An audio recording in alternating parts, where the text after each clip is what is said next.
ನಿನ್ನೆ ಸಂಪುಟ ವಿಸ್ತರಣೆ ಆಯಿತು. ಬಟ್ ಈ ಬಾರಿ ಸಂಪುಟದಲ್ಲಿ ನನಗೆ ಅವಕಾಶ ಸಿಗುತ್ತೆ ಅಂತ ಹೇಳಿ ಭಾಳಷ್ಟು ನಿರೀಕ್ಷೆಯಲ್ಲಿದ್ದರು ಯಶವಂತರಾಯಗೌಡ ಪಾಟೀಲ್ರು, ಇಂಡಿ ಶಾಸಕ. ಬಟ್ ಅವ್ರಿಗೆ ಹೆಸರು ಬರಲಿಲ್ಲ, ಅವರು ಸಚಿವರಾಗಲಿಲ್ಲ. ತಕ್ಷಣವೇ ಯಾರು ಬಂದರೋ ಬಿಟ್ಟರೋ ಅವರು ರಾಜೀನಾಮೆ ಕೊಟ್ಟರು.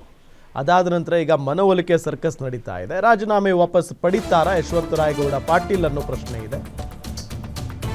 ಯಶವಂತರಾಯಗೌಡ ಪಾಟೀಲ್ ಮನವೊಲಿಕೆ ಸರ್ಕಸ್ ನಡೀತಾ ಇದೆ. ಈಗ ರಾಜೀನಾಮೆ ವಾಪಸ್ ಪಡಿತಾರಾ ಯಶವಂತರಾಯಗೌಡ? ಹಾಗಾದ್ರೆ ಯಶವಂತರಾಯಗೌಡ ಜೊತೆ ಸುರ್ಜೇವಾಲಾ ಮಾತುಕತೆಯನ್ನ ನಡೆಸಿದ್ದಾರೆ.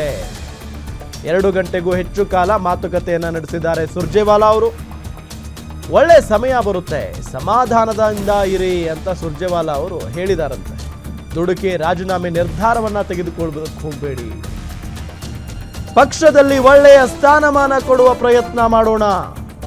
ಸುರ್ಜೇವಾಲಾ ಭರವಸೆ ಬಳಿಕವೂ ಯಶವಂತರಾಯಗೌಡ ಅವರು ಉತ್ತರ ಕೊಟ್ಟಿಲ್ಲ. ಕ್ಷೇತ್ರದ ಕಾರ್ಯಕರ್ತರ ಜೊತೆ ಮಾತಾಡಿ ಹೇಳ್ತೀನಿ ಅಂದಿದ್ದಾರೆ ಪಾಟೀಲ್. ಪಕ್ಷ ಕಟ್ಟುವಾಗ ನಾವೆಲ್ಲ ಬೇಕು, ಚುನಾವಣೆ ಸಮಯದಲ್ಲಿ ಮಾತು ಕೊಟ್ಟಿದ್ರಿ, ಆದರೆ ಕೆಲವರಿಗೆ ಮಾತ್ರ ಪದೇ ಪದೇ ಅವಕಾಶ ಕೊಡ್ತಾ ಇದ್ದೀರಿ. ಇಂಥದ್ದನ್ನೆಲ್ಲ ನಾವು 40 ವರ್ಷಗಳಿಂದ ಸಹಿಸಿಕೊಂಡು ಸಾಕಾಗಿದೆ. ಎಂಬಿ ಪಾಟೀಲ್ ವಿರುದ್ಧ ಯಶವಂತರಾಯಗೌಡ ಅಸಮಾಧಾನವನ್ನ ವ್ಯಕ್ತಪಡಿಸಿದ್ದಾರೆ. ಈ ಸಂದರ್ಭದಲ್ಲಿ ಯಶವಂತರಾಯಗೌಡರು ಕೂಡ ಏನು ಇತ್ತೀಚೆಗೆ ಬಂದವರಲ್ಲ ಕಾಂಗ್ರೆಸ್ ಪಕ್ಷದಲ್ಲಿ. ಅವರು ಕೂಡ ತಳಮಟ್ಟದಿಂದ ಪಕ್ಷವನ್ನ ಕಟ್ಟಿ ಬೆಳೆಸುವಲ್ಲಿ ಒಂದು ಪ್ರಮುಖವಾದಂಥ ಪಾತ್ರವನ್ನು ವಹಿಸಿದ್ದಾರೆ. ಬಹಳಷ್ಟು ವರ್ಷಗಳಿಂದಲೂ ಕೂಡ ಅವರು ಕಾಂಗ್ರೆಸ್ನಲ್ಲಿರುವಂಥವ್ರು. ನೋಡಿದ್ರೆ ಅವರನ್ನ ಕಡೆಗಣಿಸಲಾಗಿದೆ. ಈಗ ಅವರೇ ಹೇಳಿದಾರಂತಲ್ಲ, ಈಗ ನನಗೆ ಮಾತು ಕೊಟ್ಟಿದ್ರಿ ಚುನಾವಣೆ ಸಂದರ್ಭದಲ್ಲಿ, ಪಕ್ಷ ಕಟ್ಟುವಾಗ ನಾವು ಬೇಕು, ಈಗ ಬೇಡ, ನಾವು ಬಹಳಷ್ಟು ಜನರಿಗೆ ಪದೇ ಪದೇ ಅವಕಾಶ ಕೊಡ್ತೀರಿ, ನಮಗೆ ಯಾಕೆ ಕೊಡಲ್ಲ ಅನ್ನೋದು ಅವರ ಅಸಮಾಧಾನಕ್ಕೆ ಕಾರಣ.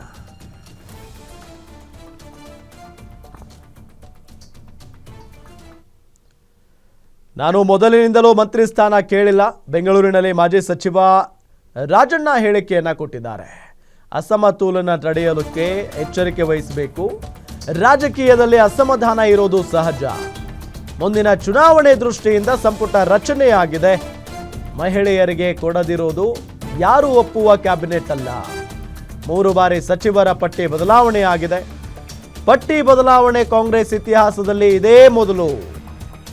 ಬೆಂಗಳೂರಿನಲ್ಲಿ ಮಾಜಿ ಸಚಿವ ಕೆಎನ್ ರಾಜಣ್ಣ ಹೇಳಿಕೆಯನ್ನ ಕೊಟ್ಟಿದ್ದಾರೆ.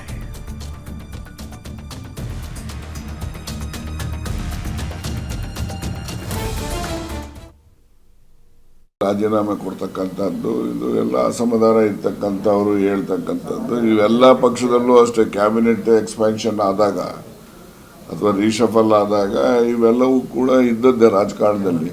ಕೇಳೇ ಇಲ್ಲಲ್ಲ, ನಾನು ಮೊದಲೇ ಹೇಳಿದ್ದೆ ನಿಮ್ಗಳಿಗೆಲ್ಲ, ನಾನು I will not be A minister in this cabinet ಅಂತ ಮೊದಲಿಂದನೂ ಹೇಳ್ತಾ ಬಂದಿದ್ದೀನಿ. ಅದಕ್ಕೆ ನಾನು ಎಲ್ಲ ಕಾಲದಲ್ಲೂ ಬದ್ಧವನ್ನು ಕೂಡ ಆಗಿದ್ದೀನಿ. ಎಲ್ಲ ಜಿಲ್ಲೆಗೂ ಪ್ರಾತಿನಿಧ್ಯ ಕೊಡ್ತಕ್ಕಂಥದ್ದು ಸೂಕ್ತ, ಪಕ್ಷದ ಹಿತದೃಷ್ಟಿ ಮತ್ತು ಅಲ್ಲಿ ಜನರ ಹಿತದೃಷ್ಟಿ ಮತ್ತು ಆ ಜಿಲ್ಲೆಯ ಅಭಿವೃದ್ಧಿಯ ಹಿತದೃಷ್ಟಿಯಿಂದನೂ ಕೂಡ ಸೂಕ್ತವಾಗಿದ್ದಂಥದ್ದು.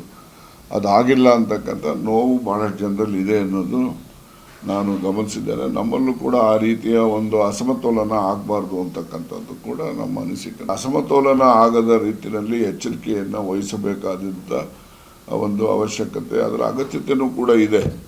ಅಸಮತೋಲನ ಆಗಬಾರ್ದು. ಈಗ 7 ಜನ ಶಾಸಕರಿದ್ದು ಒಬ್ಬರು ಪ್ರತಿನಿಧಿ ಇಲ್ಲ ಅಂದರೆ ನಿಜಕ್ಕೂ ಕೂಡ ಆ ಜಿಲ್ಲೆಗೆ, ಆ ಜನರಿಗೆ, ಅಲ್ಲಿನ ಚುನಾಯಿತ ಪ್ರತಿನಿಧಿಗಳಿಗೆ ಮಾಡುವಂಥ ಅವಮಾನ ಅಂತಲೂ ಕೂಡ ತಿಳ್ಕೊಬೇಕಾಗ್ತದೆ. ನೆಕ್ಸ್ಟ್ 28 ಚುನಾವಣೆ ನಾವೆಲ್ಲ ಗೆಲ್ಲಬೇಕಲ್ಲ, ಅದಕ್ಕೆ ಏನು ಸೂಕ್ತ ಅಂತಿದೆ ಆ ತೀರ್ಮಾನ ಅವ್ರು ಮಾಡಿದ್ದಾರೆ. 3 ಸರಿ ಆಗಿರೋದು, 2 ಸರಿ ಅಲ್ಲ, ಇನ್ನೊಂದು ಸರಿ ಆಗಿಬಿಡ್ತೀರಿ. 3 ಸರಿ ಅಲ್ಲ ಆಗಿರೋದು. ಮೊದಲನೇ ಸರಿ ಮಂಕಾಳ್ ವೈದ್ಯನ ಸೇರಿಸಿದ ಪಟ್ಟಿ, ಅವನದು ಸೀರಿಯಲ್ ನಂಬರ್ 11 ಏನೋ ಇದೆ ಅವನದು. ಆನಂತರ ಅವನ ಜಾಗದಲ್ಲಿ ಮಲ್ಲಿಕಾರ್ಜುನ್ ಬಂದರು. ಆನಂತರ ಆಯಮ್ಮ ಯಾರು ಶಾಂತನಗೌಡ ಆಯಮ್ಮನ ಸೇರಿಸಿದ್ದು ಒಂದು ಪಟ್ಟಿ, ಬೋಸರಾಜನ್ ಸೇರಿಸಿದ್ದು ಒಂದು ಪಟ್ಟಿ.